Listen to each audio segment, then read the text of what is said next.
Guitarmas ENCORE. Have a rockin' day.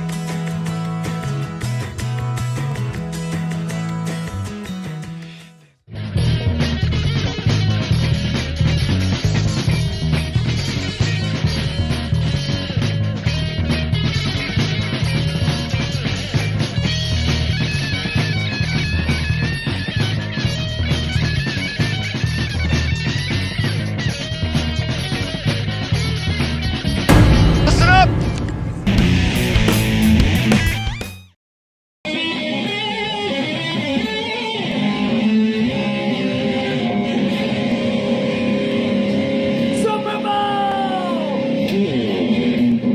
A Guitar Assist bumper. I don't know if it's legally a bumper, but I love that. I love when Scott does his recordings down in his cool studio in his house and gives them all to us. You just did one the other day that was fantastic. You really got a nice sound out of your guitar. But enough about Scott for the moment, because we'll see him in a second. This is our Super Bowl show. Someone who will not be there this year, who hasn't been there in a long time and won't be there for a long time, no doubt, as will the folks on Scott's shirt. But before we jump into our Super Bowl show, let's thank, as we always do, Mischief Studios over in Pennington, New Jersey, our great friend Charles Larita. Go there if you want your guitar fixed, if you want to record your guitar, or if you want to improve your game and start taking some lessons. Everything you need at Mischief Studios. And Scott, swipe on in if you could. I'm swiping. I'm swiping. I was pushing buttons to make the show look professional. You were a bad swiper. I got my lighted guitar today, which is very Super Bowl-ish, very showy, and that's part of what a Super Bowl halftime show is all about. It is. I'm wearing my Joe Namath Jet jersey. Yeah. That is cool. So let me ask you this. Of the two teams we have on, which one is worse? Well, the Jets have historically been shitty. Yeah. I mean, what you know about, by the way, before we begin, what I don't know about sports and football can fit into a thimble. I know a lot about music, but not a whole hell of a lot about sports. The reason I became a Jet fan is because back when I was a kid, Joe Namath was on TV every 2 seconds. He was on talk shows. He was on Mike Douglas' show. He was doing Noxema commercials. He was on the Brady Bunch. Mike who? And I'm like, that guy's wearing a fur coat. I want to root for that guy's team. Yeah. And the next thing I know, I got a Jets jacket, and it's been hell ever since. That's very nice. Did you hear me? I said, Mike who? Who's Mike Douglas? Mike Douglas, he's legendary. How dare you? Yeah, he is. So we're going to have fun because I have in front of me, Scott sent me this cool email right here. It's very long. And this is a cool compendium. Here we go. Here's maybe one of the most iconic. Wow, you printed everything. Well, we got all those pictures in the system here to put them up nice and close.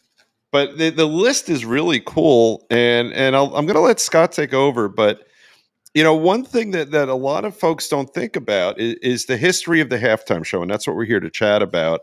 And Scott's little list starts in 1967, and I think you correct me if I'm wrong. What year is it that the two leagues actually started doing a Super Bowl? Is that 67? That's a sports question. Ask me when the Fender Strat came out.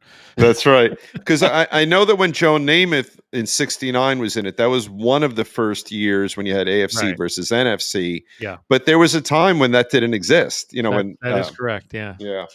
But the list is amazing. We're also going to, since there's so many, Super Bowl halftime shows, and a lot of them are terrible. Our job tonight is not really to critique each show. Right. We may talk a little bit about some of the hokier ones and some of the better ones, but I'm thinking we concentrate, since we're a guitar-oriented show, concentrate on some of the gear and some of the guitars that were being used for those shows. Yep. Watching a Super Bowl halftime show with me is kind of weird. Everybody's like, "Wow, they're lip syncing. Wow, those dancers are really great." I'm like, "Wow, look at that Strat." That's right. I know. That's what I'm all about. But wow, look at that bass. But I want to know if they're really playing. And a lot of the times when I watch, I'm trying to figure out, if they're really playing, because sometimes they could guitar sync the way you might lip sync. Yeah. And I have trouble telling sometimes.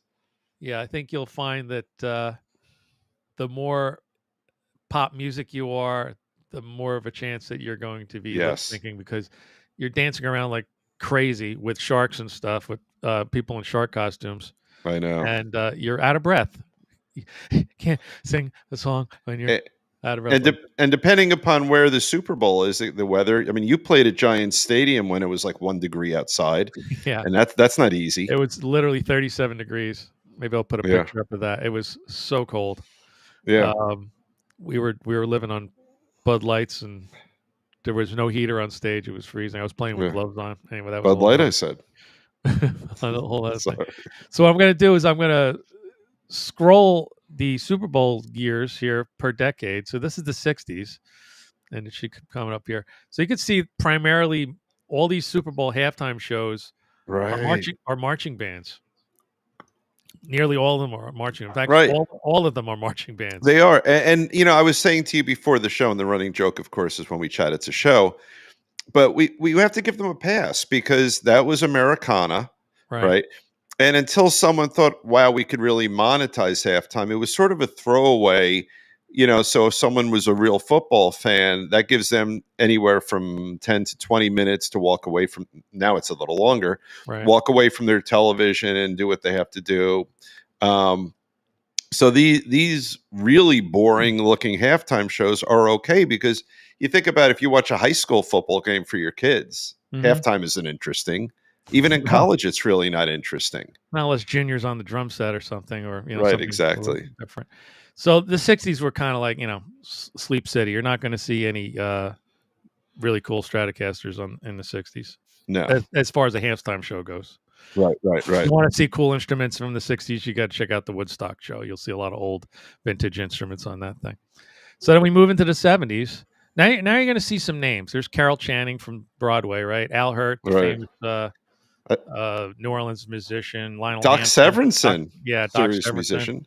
But again, primarily marching band type things, and then they brought in a couple of hold on stars. Before we lose it. Anita Bryant, yeah, orange juice. It's not just for breakfast anymore. She ran into trouble somewhere along the line. I forgot. She did. She was horrible. She had very socially backwards thinking, and I'm very comfortable saying that. I'm no fan. I don't think she's with us anymore, but yeah probably not. University of Texas Marching Band, Grambling State Marching Band, but then every once in a while, and then we had the Bicentennial. Right. They did this little hokey Up With People thing. I watched that. That's almost unwatchable. Right. Very hokey, but very safe. And then, but no one's thinking about what selling commercials for $3 million a second. Not at all. And then at some point, Disney got involved and started producing the shows, and they got even hokier. Wow. They brought out some of the Disney characters, and they were basically just doing a gigantic commercial for Disney. And they realized in the 1970s, Epcot wasn't built yet. So they would take the opportunity, especially if it was in LA. You see the 1977 Los Angeles Unified School District's All-City Band. Who can forget those guys? I would love to see them. I would love to see that show. And the Disney performers. So it would be a great kitsch thing to do? To get like a T-shirt, like one of those vintage T-shirts that has the 1977 All-Star High School Band and walk around like you're wearing a Woodstock shirt. Sure, why not? Yeah. I peaked in 1977 in school band. I wasn't in the school band in high school. That's a whole other story. I did for about a minute. I actually was playing the timpanis. Fun fact. But I quit. Drumming then, and I was considered to be one of the top drummers in middle school and they were really waiting for me to get to high school, and they couldn't wait for me to get to high school. They were even grooming me over the summer to play snare and bass and stuff. When they found out I couldn't read music very well, it went very badly. It was all over. They stuck me on a bass drum. I'm like, I'm not carrying this stupid thing around. I don't even want to be in the marching band. Well, you have to be in the marching band, otherwise you can't be in the other bands. And then I give them the old, I quit. I quit. Which you'll see in one of our other shows. From the Oneaters. I think you could. It was the Oneaters. Yeah, that's right. Yeah. I think you could probably do a graphic. We could have that graphic twice. Yeah, why not? In post. All right, here we go. The big 80s marching band. Still not interesting. So they're doing this Up With People thing. Again, it's very hokey. Every year they have the Up With People. It gets bigger and bigger, but it's still sort of I'm looking at it. Grandized Macy's Day Parade type of vibe, Right. That's a good analogy. Yeah. A lot of this kind of stuff. Wait, hold on. How was that? Okay. Thanks. Just wanted to make sure. Listen, I could have been a Musketeer. My ears were too small. Yeah. Air Force Band. Let's see. Again, with the Up With People thing. They went with the Up With People thing year after year after year. They dragged in George Burns and Mickey Rooney at one point. And this is the 80s, so nobody knew who the hell they were. There was just a couple of old guys to most people. Yeah. Then they had like their first famous person, Chubby Checker. That's a big deal. Yeah. Yeah. An entire career out of one song. And the Rockettes. And something absolutely horrible, but must be watched. The magician called Elvis Presto. This guy, so that was a real thing. Elvis was dancing around on the field and doing magic tricks with the boxes and the girls and spinning things around and stuff and singing. Right. And lip syncing and not actually talking and just lip syncing. Hi, everybody. How are you? Mr. Chango. And he was dressed as Elvis. And it's a horror show. That's very, very funny. You should check that one out. Again, still no big stars and no great instruments to talk about yet. So now finally, this is when they discovered how to make money. Right. The 1990s. Now you'll see they kind of creep in 1990. They got a couple of guys here that you'd probably see on the Tonight Show. Pete Fountain, he's another New Orleans clarinet guy. Then they brought in New Kids on the Block. Disney they were very, very, very big. Yeah, people went nuts. Gloria, this, like ice skating thing. Right. Gloria Estefan, that was a horror show. Then of course Michael Jackson finally came on the scene and blew everybody away. Yeah. On the Michael Jackson thing, they did like a whole country thing. So if you're not in a country, that was kind of a wash. Right. They Miami Sound Machine. They put Diana Ross in 1996 in the stadium on a helicopter, very dangerous. In 97, they did a whole blues thing with the Blues Brothers. Of course, John Belushi was already gone by then, so James Belushi took over for his brother. Okay. Had James Brown and ZZ Top. Now we're talking about we're getting big now. Yeah. Now we're talking about some cool guitars. Motown stuff. Queen Latifah. Fun fact. They brought Gloria Estefan back with Stevie Wonder to finally have her do a better job. Yeah, fun fact. GT guest Todd Yasui produced the Queen Latifah show for a while. Oh, really? Yes, he did. How's that? So you go. I think this is a shot of ZZ Top, I hope. Let's see. There you go. So we got a Fender bass there. It looks like a very old Fender bass, actually. It looks short for a P bass, but it has to be, right? No, it looks like it's based on the Telecaster style body, which would make it a bass probably from the 50s. Yeah, because that is not a long neck there. And Billy's obviously playing some old ass Gibson Les Paul there. Yeah. Probably also from the 1950s. And it's so funny to watch ZZ Top surrounded by sequined dancers. And that's the true cheesiness of the halftime show. Yeah. And I can't wait till we get to 2010, my favorite band, because the whole notion of that which is rock is really inconsistent with that which is football, in my opinion. Right. There are certain rock bands who are sort of, they portend to be macho, the Kid Rocks of the world. Right. He acts macho, but the British Invasion folks, Mick Jagger is 90 pounds, soaking wet. Yeah. And so the Mick slinking around the stage is sort of, in my view, inconsistent with sort of the machismo of a football game, and yet we all love the Stones. Absolutely. So as you can see now, they're having some success and they're making some money. There's some names here that people recognize, right? And they're in for. The Blues Brothers thing, that may seem a little out of place, but there was the movie The Blues Brothers 2000 came out that year. Yeah. And again, they were trying to promote that film, and it really tanked. And then we have the 2000s, and we start off the 2000s with Phil Collins, Christina Aguilera, Enrique Iglesias. These are big names now. We're getting big names here. Aerosmith, Britney Spears, Mary J. Blige. Now you can see now the U2 came in 2002 and did sort of a tribute to 9/11. That was great. Shania Twain, no doubt, Sting. Janet Jackson and the famous Nipplegate. I didn't call it that. That's what the media called it. It is. And by the way, there's no way that wasn't planned. Paul McCartney, Rolling Stones, Prince, of course. We'll get to that. Look at you just walking by my comment there. You just letting it go. I'm reading them the ticker. Yeah. Tom Petty, Bruce and the E Street Band, 2010 Your Boys The Who.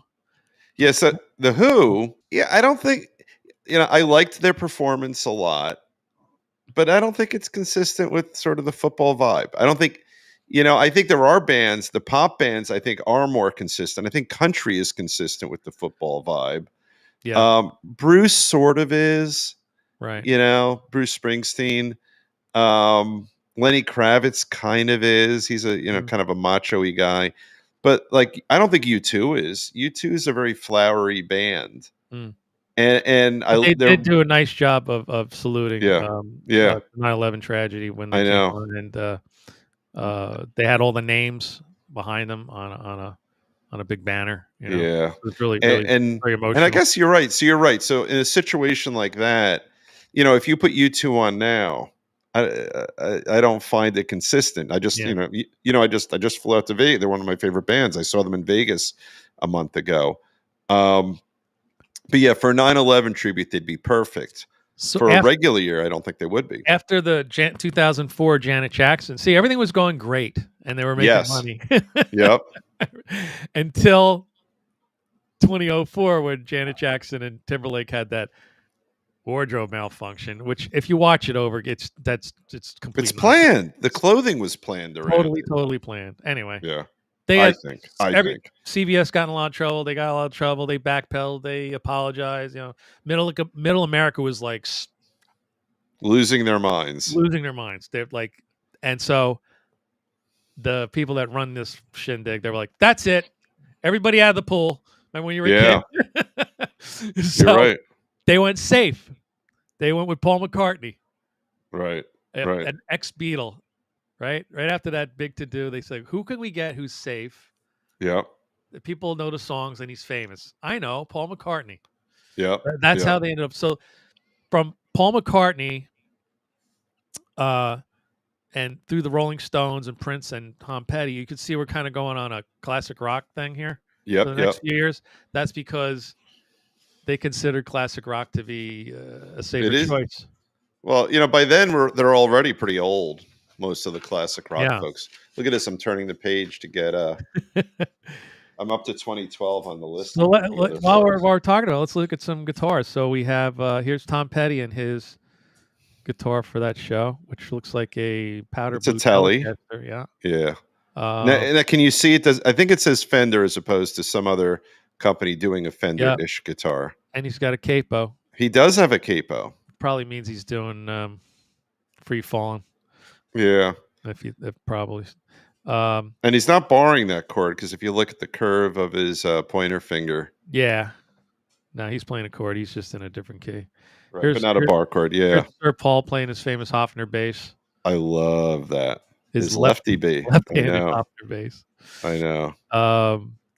You might recognize these guys. Now, the Stones didn't do costume changes, but they definitely did guitar changes. Ronnie Wood's playing this that's a good looking guitar. Chrome looking Stratty thing, and it has Woody Woodpecker on the neck. It says Woody. Oh, I love that. He's Ron Wood. So that's probably some cool ass custom. By the way, I like Ron Wood and Keith, or I like Ron and Keith. I like Ron better. Do you? Yeah, a lot better. I love what he did with the faces. And Keith as a player, as a performer, because as a player. He's pretty cool. Look at him. Yeah, Keith is cooler than Ron. But when I listen to their sound, and there's something about Ron's playing that I've always really loved, and I'm a big fan of the faces. And I always forget if the faces are the same as the small faces or if there's overlap. Ronnie Lane was in the small faces, I think. I think so, yeah. But and then Rod led the faces, and the Who's Kenny Jones was in them too. But Ron was, until Rod stole him, and there's no hard feelings, or the Stones stole Ron Wood from Rod Stewart, and Rod has no hard feelings. I've heard him in interviews because they're so huge. But I think I like his playing more than Keith's, and I love them both. They really play well together. They do. It's just really great. And Keith plays with 5 strings usually, which is crazy. So there's Keith. He's playing Yeah. I looked this up. That is a 1959 Gibson. This is the other ES? guy. Is it an ES? It's an ES. It's a 355 Oh, it's not a 350. with a Bigsby tremolo, That's which he gorgeous. probably wouldn't dare touch if throw the whole thing out of tune. Yeah, well, it's when we had That's a really really expensive rare guitar. Well, when we had vintage guitars on, I'm still waiting for them. Right now, the only ES 350-ish guitar they have is on the other side of the pond because Rick Taylor was trying to get me one. That light blue one. Yes, Oh, it's that's beautiful. gorgeous. It's gorgeous. But I've always wanted an ES styled guitar, and you can get a nice Epiphone version of it. But I got to say, I would take a Gibson or a vintage over even an ES from what he was telling us about those guitars. So from 2010, here's the Who. Pete's playing a maple neck Fender there. Kind of basic. I don't think it's early. I think it's just sort of a newer Fender from that year. Yeah, it looks kind of. It's interesting. I was thrilled that he was still windmilling, and Zach Starkey on the drums. Oh, that's right. I forgot about that era. He played really cool. If you look at the video, he's playing these cymbals. They look like the Who target.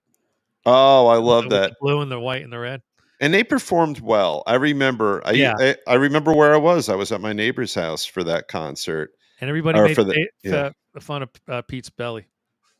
Oh, was it sticking out? I forget. Mm-hmm. That I don't remember. See it in the shot. It's kind of showing its ugly head. Yeah. He's bitter these days. He's very bitter. Every interview I hear, we were better than Led Zeppelin. Really? I mean, I love them both, but really. Jersey guys, Bruce and Stevie Van Zandt. They were fabulous. He's, of course, playing his telly. Yeah. And he's beating up old telly. An early or an older Les Paul, right? Les Paul, yeah. Yeah. Maybe it's a good time to tell my Steve Van Zandt Sopranos story because the Sopranos are celebrating their 25th, right? Anniversary. Yeah. So the very first Sunday that show is on, Tico Torres, the drummer from Bon Jovi's a friend of the family, was over for dinner or something on Sunday. And we're standing out on the porch, chit-jabbing with my father and everybody. And he goes, "Oh, crap, what time is it?" I go, "Oh, blah, blah. Oh, my friend Stevie Van Zandt's going to be on this show on HBO called The Sopranos." I'm like, "Oh, wow. All right. Yeah, we have HBO. Let's go inside." I go, "What's it about? Is it like a modern-day Partridge Family kind of thing? The Sopranos?"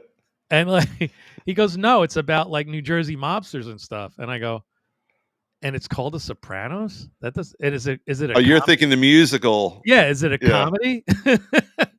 And wait, what does he do? He plays. You call it a comedy one more time, I'll whack you. he plays like a mob guy. I'm like, oh. I'm thinking he was fabulous in that show. Can't possibly be. There's no way he can act too, right? Can he be that talented?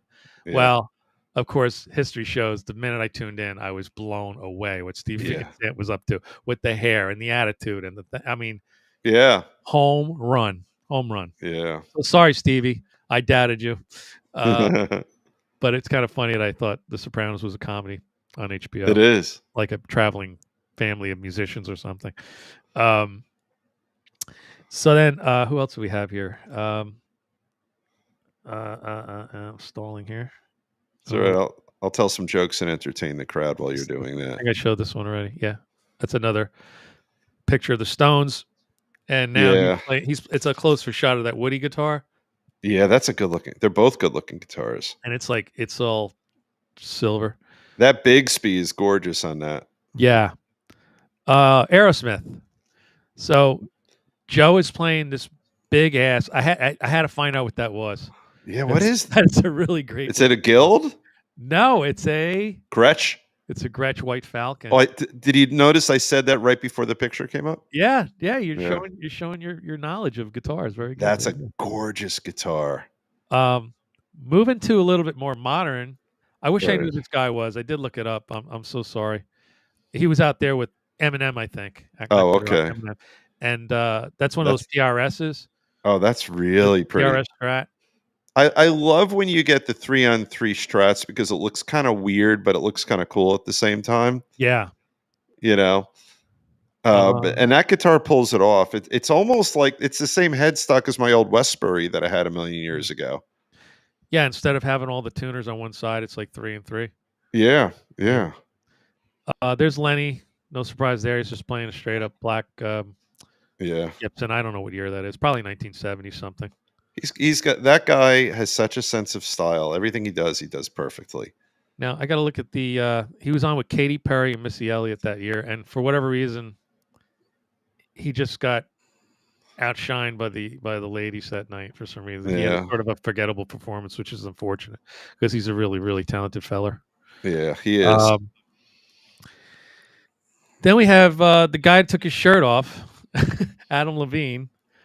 I really, really love this Relic Stratocaster. It's got a wood rose, which is my thing. Yeah, it's all beat up looking, which is my thing. Now, is that beat up looking or is it beat up? What do you think? Oh no, that was totally artificially Relic. There's no way Adam Levine did enough road years to put that. Yeah, on. You know what? And Adam Levine is such a fake guy, and he's a bad guy. Vaughn did, but not him. Yeah. I'll say on our show, he's a piece of shit. Ouch. No, he's a bad guy. He's got good taste in guitars, though. Look at the Ibanez gem he's got here. He has great taste in guitars, but he's a bad guy. He's a very bad guy. And I'm very comfortable saying that. That's a beauty. That's one of Steve Vai's creations. That's a gorgeous guitar. That neon pink. Yeah. And I think that is an actual neon pink guitar, not a reproduction. Yeah, that's beautiful. Finally, we have Prince. Right? Prince. Yeah. And Prince, everybody remembers the Prince guitar, but he also had this famous Telecaster. That telly is gorgeous. That looks like an old telly. Look how narrow the headstock is there. Yeah, with the leopard skin pickguard on there and everything. Yeah, and we've had a lot of people on our show talk about him. Growing up, I mean he wasn't that much older than us. But I never really understood him as a guitar player. I thought of him as sort of a pop performer, and he was good. He was really good. Mm-hmm. But his playing, and then Purple Rain, I mean, I think if you talk about the very best Super Bowl performance, whether you rate him number one or not, he's always in the conversation. Yeah, we could do 30 minutes on that show alone. It was so unbelievable. I watched it again. Okay. Couple of takeaways. The guitar was way, way louder than the band. Yeah, I'm sure he wanted that. Unbelievably louder. Excruciatingly louder. I don't know. I couldn't even hear the drums. That's how loud it was. I don't remember that part. That's interesting. And I was told it only came over that way over the broadcast on TV. In the stadium, it was properly mixed. Oh, that's interesting. And it rained it rained as he's playing. It rained all day. In fact, the production manager called Prince that morning. Goes, it's still raining, man. I'm sorry. He goes, we're doing it. I don't care if it's raining. But to dance around, the girl they had dancing with him on high heels with a slippery stage. I mean, it could have been catastrophic, and it ended up being one of the greatest shows ever. Yeah, so then he busted out this thing. I remember that one. Yeah, that crazy thing. It was pouring rain. He's doing Purple Rain. I mean, it was just like everything came together. It really did. I mean, the universe, all the stars aligned for that performance, and I could hear it right now. I could see it in my head. I could just envision it. He did get in trouble again with Middle America, rearing their ugly head again. Right. They put this a sheet or something in front I remember that. Yep. So that his image was his shadow image was being shot onto the screen. He was silhouetted, basically, right? And if you just use your imagination and you have a silhouette and you have that giant thing hanging off your guitar, what kind of looks like something. Yeah. And I don't think that was an accident. No, I'm sure not. If you know anything about Prince. Middle America needs to have a Bud Light. They'll be okay. Relax. Very upset about his wiener guitar. Yeah. So, and so this year we have Usher. It was a great performer. Maybe we'll see some. He's great. I forgot. I saw him.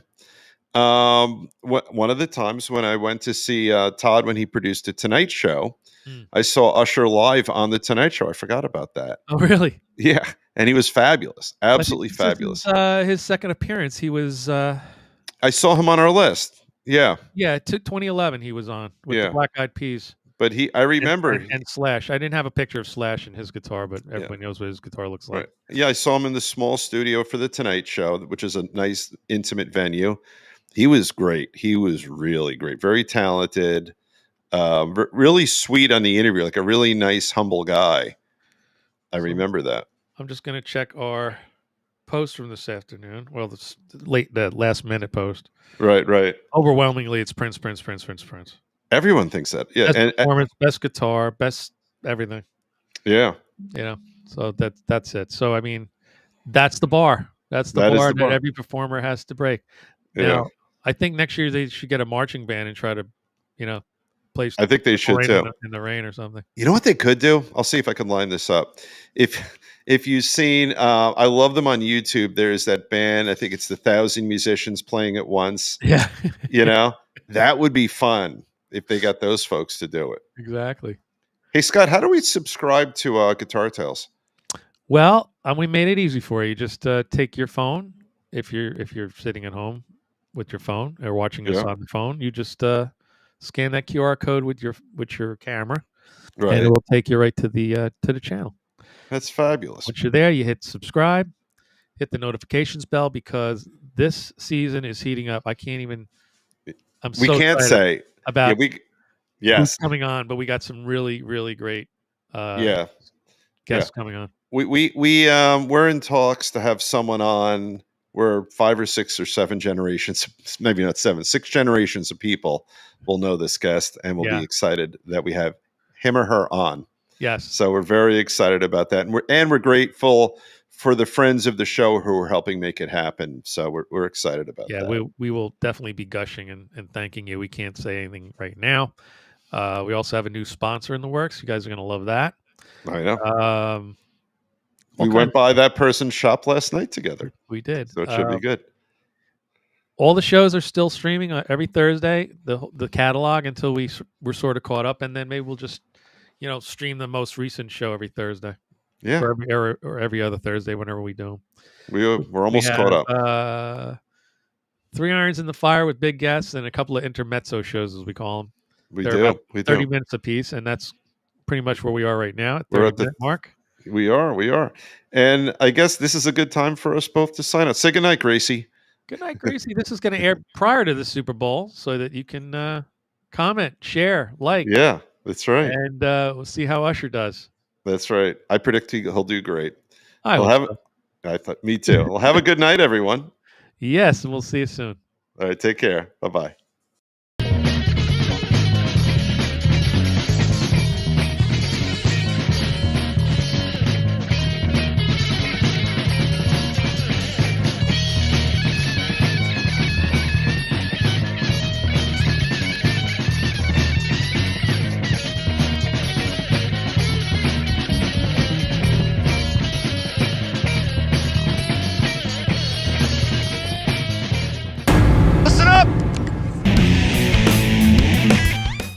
It's Phil X, and you're watching Guitar Tales with Dave Cohen. And Guitar Tales, like what else do you need, right? Guitar. We're geeks, nerds, gear, inspirations, positive vibes. Look out.